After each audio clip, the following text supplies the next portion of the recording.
আজকে আমার রান্নাঘরে হবে একটা চটপটা রান্না। Good afternoon. অনেকদিন ভাবলাম ভাত দিয়ে খাওয়ার জন্য, রুটি দিয়ে খাওয়ার জন্য অনেক কিছু তোমাদের করে দেখিয়েছি। এবার এমন একটা রান্না করব যেটা চটপট করে হয়ে যাবে এবং খেতেও চটপটা হবে। চায়ের সঙ্গে হোক না, আমি যে চাটনিটা করব তার সঙ্গে আবার চা দিয়ে ভালো লাগবে না, ঠিক আছে, চা ছাড়াই হোক। আজকে একটা ইজি একদম ইজি, যা বাড়িতে ইনগ্রিডিয়েন্টস আছে সেই সব দিয়েই হয়ে যাবে আজকে একটা চটপটা রান্না। তো চলো রান্নাঘরে। প্রেশার কুকারে আলুগুলো ভালো মতো সেদ্ধ হয়ে গেছে। এবার আলুগুলোকে এটা ঠান্ডা হতে দিয়েছি। এই পাশে একটা পেস্ট তৈরি করে নেবো। একটু আদা, সামান্য একটু আদা, আমার আলু যেরকম আছে সেই পরিমাণে, আর একটু রসুন আর কয়েকটা শুকনো লঙ্কা। একটুখানি ছোট যে আলুগুলো হয় না, তার থেকে একটু বড় বড় ছিল বলে আমি 4 টুকরো করে নিয়েছি। তোমাদের কাছে ওই যে শীতের যে ছোট ছোট আলুগুলো পাওয়া যায় সেইগুলো যদি থাকে তাহলে 2 টুকরো করে রাখবে। একটা বোলের মধ্যে এই আলুগুলো খোসা সমেত আমি 4 টুকরো করে কেটে নিয়েছি। এর মধ্যে আমি দিয়ে দেবো একটু কর্নফ্লাওয়ার। মুখে না একটু চটপটে খেতে খুব ইচ্ছা করছে, ওই জন্য একটু বানাবো। একটু দিয়ে দেবো ময়দা, বেসন দেবো। বেসনের ভাগ বেশি দেবো না, অল্প দেবো।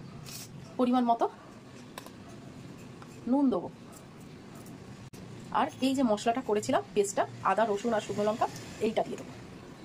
আর একটা জিনিস একটু নিয়ে নিই, এই যে আমি এখানে রিফাইন অয়েল গরম করতে দিয়েছি, এই রিফাইন অয়েল একটু নিয়ে নেবো।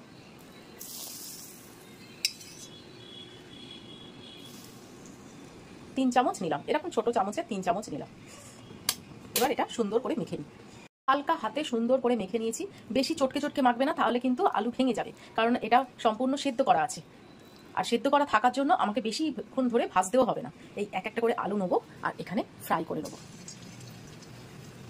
একদম লো ফ্লেমে রেখে দিয়েছি। প্রথমে একটু লো ফ্লেমে রাখবো, লাস্টের দিকে একটু মিডিয়াম ফ্লেমে ভেজে তুলে নেবো। পাশে আলুটা ভাজা হচ্ছে। আমি 2 পার্টে আলুটা ভাজলাম। একটা এইখানে ভেজে রেখে দিয়েছি, আর আরেক পার্ট দিলাম এটাই লাস্ট। আর এই পাশে আমি একটা চাটনি তৈরি করে নেবো। এই মশলা যেটা পেস্ট করেছিলাম সেই মিক্সিতে একটু ধনে পাতা দিয়ে দিলাম আর পুদিনা পাতা দিয়ে দিলাম একসঙ্গে। 2টো কাঁচা লঙ্কা দিয়ে দিলাম, সামান্য একটু নুন দিলাম। বিট নুন হলে ভালো হতো, কিন্তু বিট নুনটা শেষ হয়ে গেছে। একটু চিনি দিলাম ব্যালেন্সের জন্য, একটু চাট মশলা দিলাম, আর একটু তেঁতুলের জল দিলাম। এটা একটু পেস্ট করে চাটনি হয়ে যাবে। এইবারে পরিবেশন করব। এই একটু পকোড়া নিয়ে নিলাম, পকোড়া না আলুর বড়া, কিন্তু একটু অন্যরকম। যা গরম না। এই বাটিতে নিয়ে নিলাম। এইবারে নিয়ে নেবো একটু চাটনি। ও প্রথমে একটু পেঁয়াজ নিয়ে নেবো, রিং রিং করে কাটা পেঁয়াজ নিয়ে নেবো। তারপরে নেবো চাটনি। আর এই চাটনিটার জন্যই না আরও বেশি সুস্বাদু লাগে এটা খেতে। আর এই সর্দি হয়, জ্বর হয়, এই সময়টা এই জিনিসটা খেতে বেশ ভালো লাগে।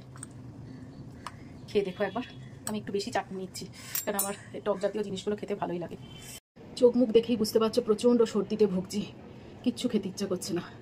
এই জন্য এরকম একটু চটপটা দেখি কেমন লাগে।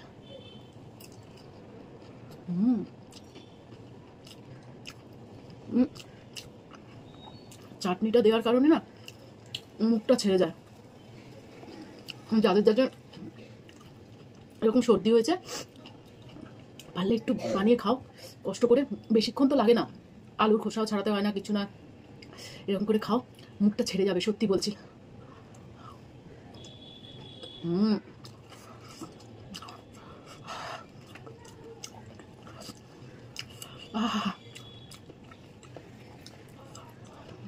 গরম না, দারুণ লাগছে, দারুণ, জাস্ট ওয়াও। ওয়াও ছাড়া আর কিছু বলতে পারবো না। এটা এত সুন্দর চাটনিটা দিয়ে লাগছে না।